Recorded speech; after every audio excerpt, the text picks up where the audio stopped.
Mon nom est Tricia Turcotte. Je suis professeure de chant et coach vocal ultra passionnée. Aujourd'hui, je t'explique la différence entre chanter juste et avoir de la justesse quand tu chantes.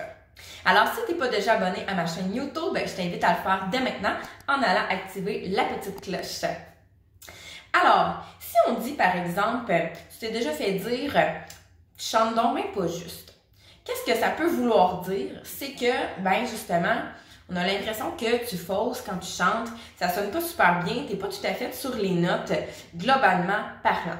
Tandis que si on te dit, tu manques de justesse là, à telle place dans la chanson, fais attention à telle note.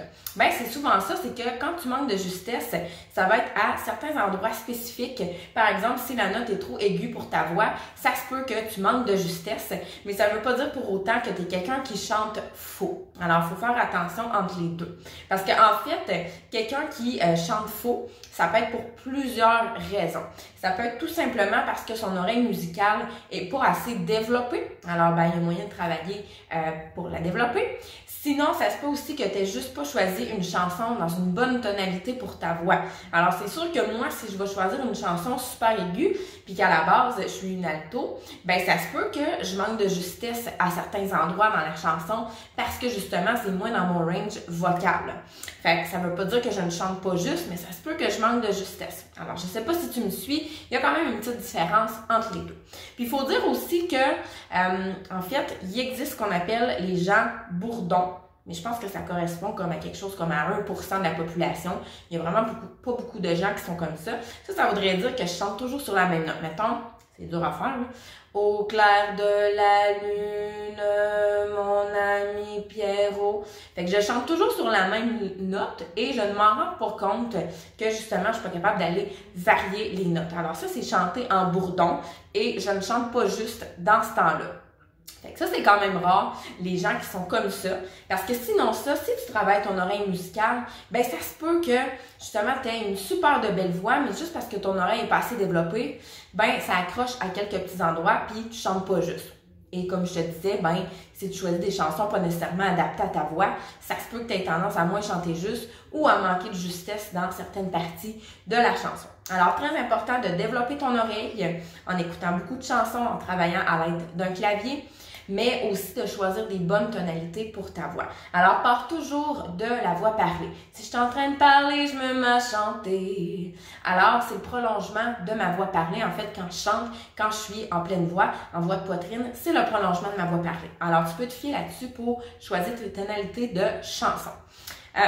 Aussi, si tu peux parler, tu peux chanter. Ça, c'est la bonne nouvelle. Alors, c'est vraiment un travail de résonance, un travail de placement, mais tout est possible. Alors, il ne faut pas se décourager. Puis, comme je te dis, aide-toi toujours à l'aide du clavier pour aller vérifier. Par exemple, quand le chanteur chante, est-ce que toi, tu as chanté la bonne note? Alors, je te dirais aussi peut-être, va t'enregistrer. C'est un bon truc aussi pour vérifier si tu es OK. Ça se peut que tu ne l'entendes pas du tout, mais c'est rare. Alors, c'est vraiment à force de travailler son oreille qu'on va pouvoir constater tout ça.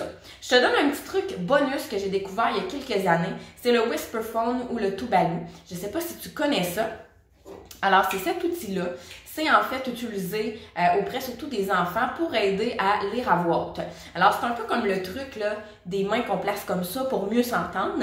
Parce qu'en fait, quand tu chantes dans un microphone ou que tu chantes juste comme ça ou sur un enregistrement, tu t'entendras pas de la même façon. Alors, c'est pour ça, des fois, qu'on est comme, voyons, il me semble que je chante comme ça, puis quand je me réécoute sur un enregistrement, j'ai pas l'air d'avoir la même voix. Mais en fait, oui, tu as la même voix, c'est juste ta perception qui n'est pas la même à cause des différentes résonances. Alors, quand tu chantes dans un micro, c'est vraiment de cette façon-là, en fait, que ta voix sonne pour vrai. C'est de cette façon-là que les gens t'entendent.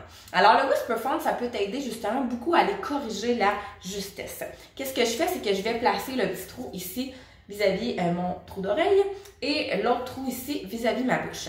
Alors attention, si tu chantes du Mariah Carey, mettons, super aigu ou tout ça, ou du Sia ou du Céline Dion, je te dirais reculer un petit peu pour pas te péter le tympan et te blesser.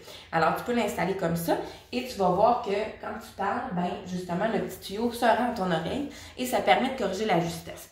Alors admettons que je chante avec un chanteur en arrière, avec une track, par exemple sur YouTube, je vais aller chanter comme ça. Donc, ça me permet d'avoir une oreille de dégager pour entendre qu'est-ce qui se passe. Et ça me permet aussi d'aller corriger ma justesse, alors mieux m'entendre.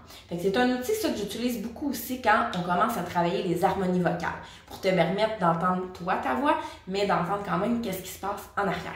Alors j'espère que ça va t'avoir aidé à différencier chanter juste et manquer de justesse. Alors sache que tout est possible avec du travail, ne serait-ce qu'un 15 minutes de travail par jour d'oreille musicale. Déjà ça va t'aider à avoir une meilleure perception, mieux t'entendre et apprécier ta voix. Donc on se dit à très bientôt pour une prochaine capsule.